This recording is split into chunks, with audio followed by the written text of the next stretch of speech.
La rete innovativa regionale Venetian Green Building Cluster è un'aggregazione tra imprese e organismi di ricerca.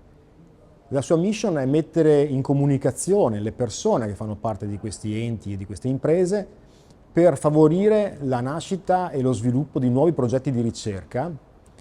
nel settore del green building in particolare. Sappiamo che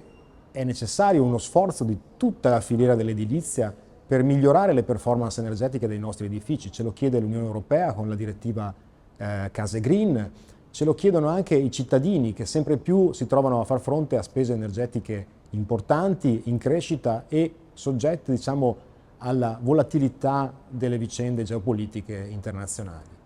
Dobbiamo efficientare il nostro patrimonio e per farlo dobbiamo mettere insieme prima di tutto le nostre competenze, conoscerci soprattutto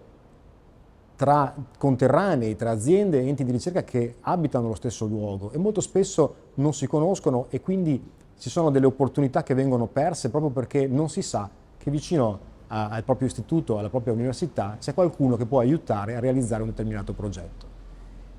È ben accetto chiunque abbia delle idee, dei progetti e voglia svilupparli insieme a una filiera di altissima qualità e di eccellenza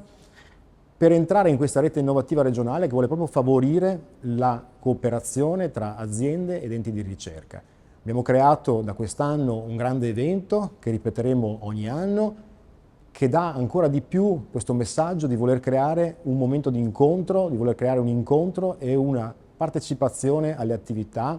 tra gli enti e gli operatori del territorio.